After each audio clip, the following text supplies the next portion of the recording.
Hey guys, welcome to my channel. Today we're going over the break and retest, using gold for this example. And I'm going to be just breaking down, again, how you can take entries different ways. And, obviously with the, today's position that I took on Nasdaq, if I actually show you, it was a nice trade with, I got out with the 1 to 11. But when I posted on the live trades, obviously you can see how many pips prices moved. It was around 1 to 10, then eventually went to 1 to 12, and then stops at break even. And then obviously, as you can see here, another key tip I would like to mention is change the color of your candles and your broker background to a color where it reduces emotions. Helps. If you have these fancy colors of red and green, well, red I totally avoid, and I highly recommend. Red, I mean, if you think about it, right, red signifies danger, blood, like even at the traffic lights it means stop, right? Green, nature, at the traffic light it means go, you're good to go. It's safety, like it makes you feel safe. So green, but green still is not a good color, and I'll tell you why. It's simply because when you have green candles, right, imagine you choose your bearish candle to be black, in my case, which I've got black, but I've even changed that as well. Now I just keep them all black, right? But then it's like, okay, how do I know which one's a bullish or a bearish? How do I tell the difference? Basically, what I do is I just, have them a little bit of a gray, so I can just still tell that, like, tell the difference between the two. But this is, it helps me. Why? Because when I'm catching those bigger risk rewards now, still keeping good, decent win rate. And if you've been watching my videos for a while, I'm passing profit challenge phase 1s with 0.5% in one trade, phase 2s in 0.5% one trade, and let me actually show you. By the way, let me go in the Discord. By the way, if you haven't joined the Discord community, link will be in the video description to join my mentorship one-to-one, and you speak to me one-to-one, learn from me myself, where you finally know how how to trade and have a real edge, a strong edge over the market.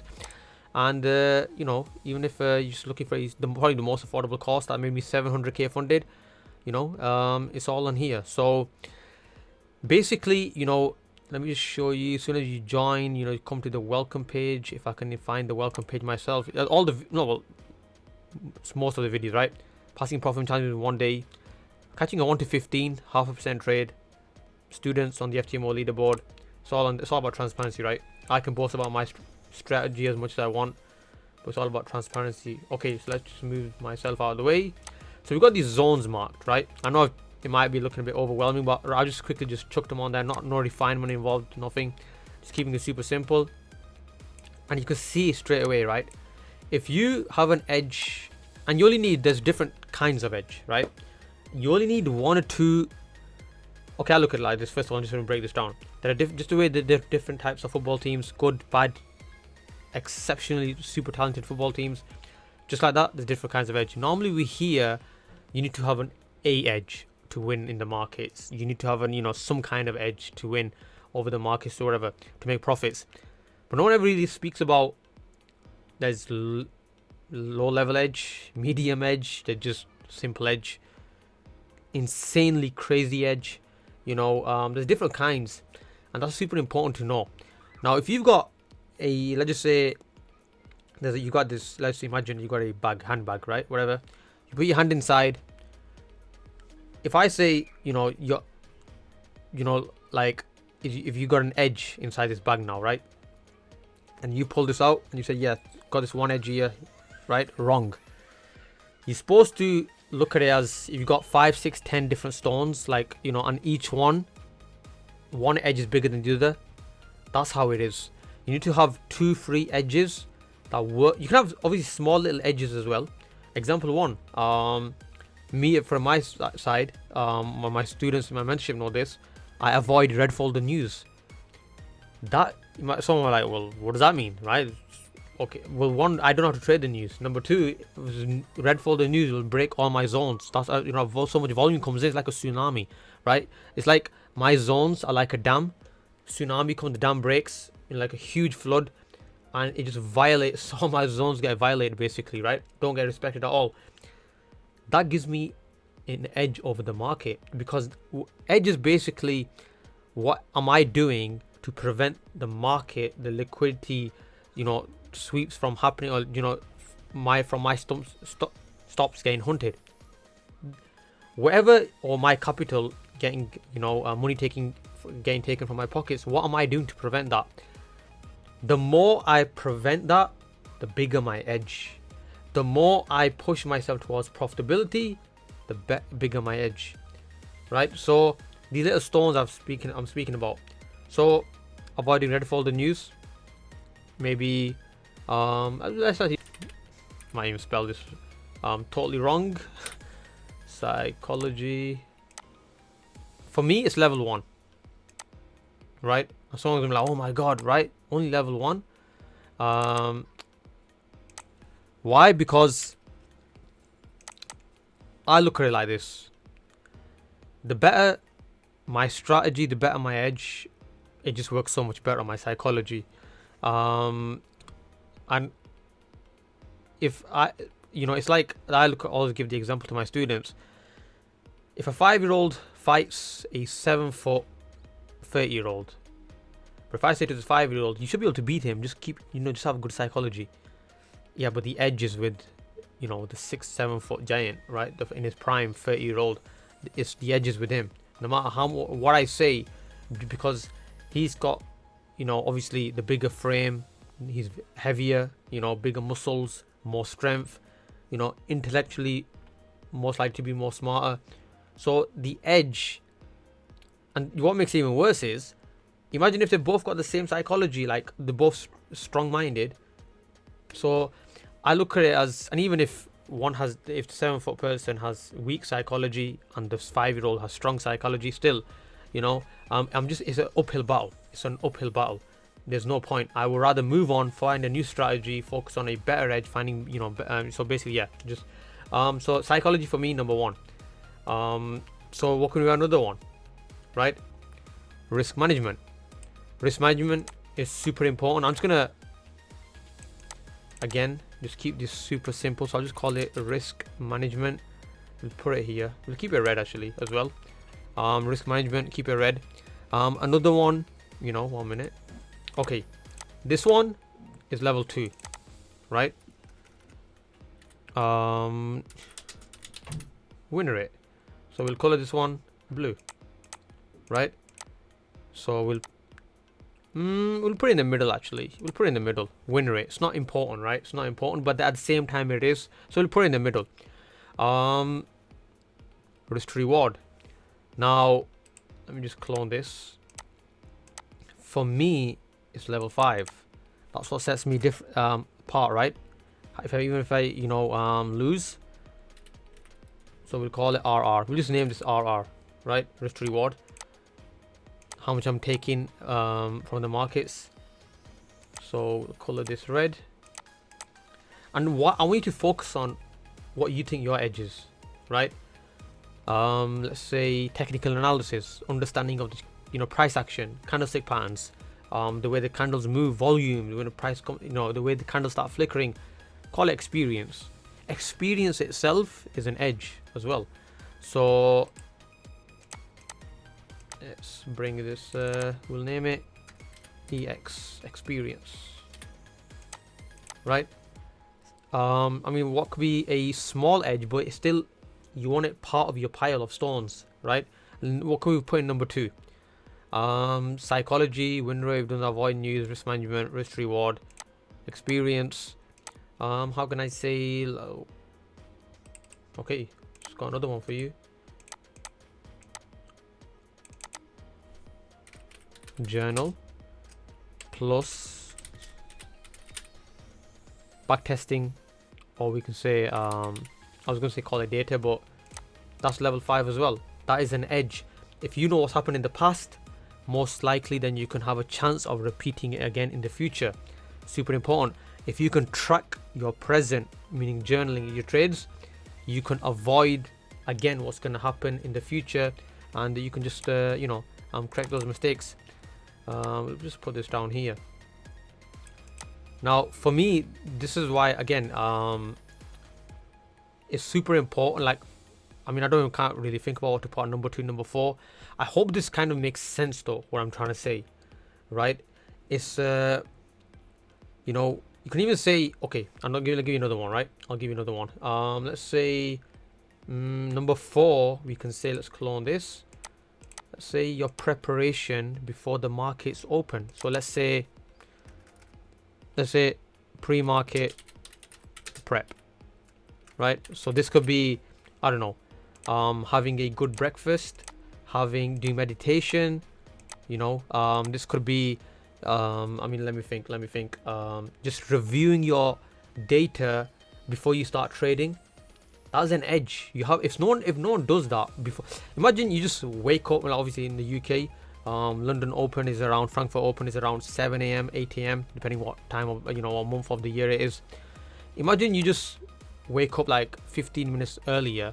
You just crawl out of bed. You're not even going to the bathroom. You don't even wash your face, or you're not even fresh, nothing like that. And you just come sit at the computer, zero preparation, without looking at any of your journals or your backtested data, screenshots, just to visually. I'm more of a visual person, so I like to visually see why price, where it moved from, how much it moved, why. I'm breaking it down. There are people who can understand better by reading books.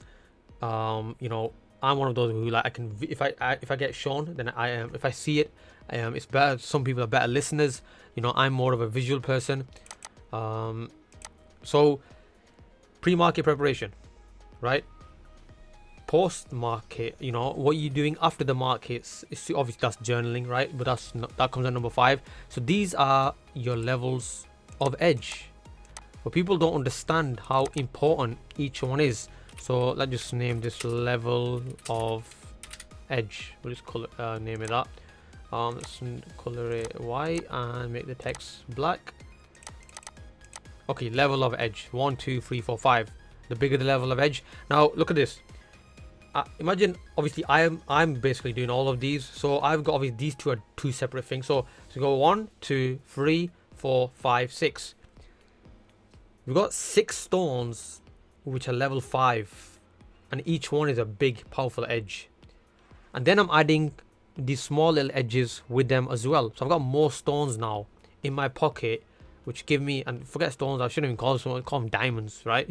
Because each one is super valuable. You leave each one out, any one of these out, and it just increases the chances of things falling apart, right? So let's just say I leave out psychology, right? I've traded, now obviously I'm being super biased here. I can't speak for anyone else. I know how important psychology is. If I'm only numbering this level 1 because I know how strong, when I'm catching these risk rewards, my understanding of technical analysis, the way I'm drawing my zones, price action.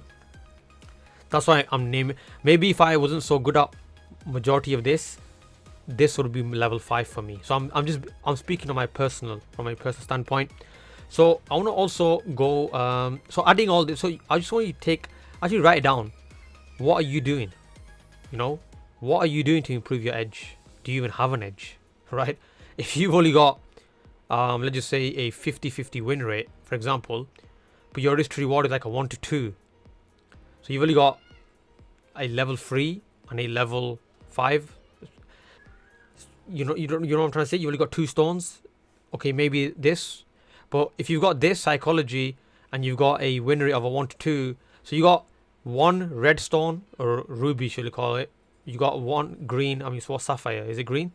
And you got blue, it's sapphire, emerald, whichever one it is, can't remember.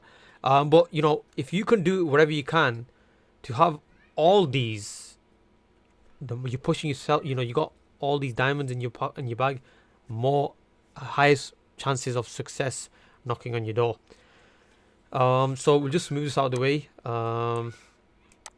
Let's break this down now, right? I know you guys love watching these videos or when I'm just breaking down, so let's keep it super simple. So what I'm going to do is, let's start off with putting on playback so price doesn't skip anything. I've literally got news coming in 30 minutes, so this might just skyrocket or totally tank. But it'll be interesting to see what happens. So we've got this huge bullish push to the upside. We've got a nice double bottom pattern formed. A lot of volume.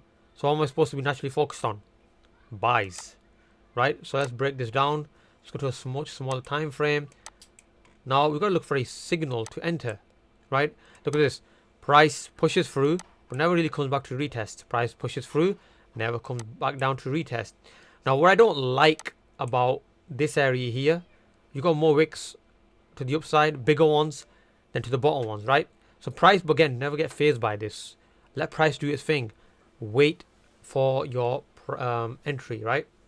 A beautiful, super strong long wick rejection bullish candle. That's more than enough, right? Now, as you go smaller in time frames, if you can get more of these candlestick patterns working in your favor, not what idea, you can backtest this as well, right? Normally, one candlestick pattern won't be enough. A one candle on its own will not be enough. So let's break this down. Bullish engulfing. Let's change the color of this as well. Actually, color it green. Let's bullish engulfing. Bullish engulfing. And bullish engulfing. So obviously now here you obviously price start, the buyers start losing momentum, then turns bearish again. But again, it's nothing to worry about. Why? Because when it turns bearish, we're not really broken below the main zone. So whatever bearish candles do above this support level, it doesn't really matter, right? And again, you can see these double bottoms, triple bottoms patterns being made, and then eventually we get this super strong bullish candle, long wick rejection, and then price just skyrockets. I had a message from a member just by watching my YouTube videos. He's got like a 50-60% win rate. He's part of the mentorship now, and he's been profitable for the last week. So if he's watching this video, he knows who it is. So, but yeah, you can. I'm just trying to. This kind of value, what I normally show is people normally offer this in courses and they sell them for like 500, 1,000, 2,000, insane prices. I'm just trying to make it super affordable for everyone. The average person who wants to learn how to trade is a 95 person. So yeah, link in the video description. I hope you found value. Like, comment, subscribe, share. Take care.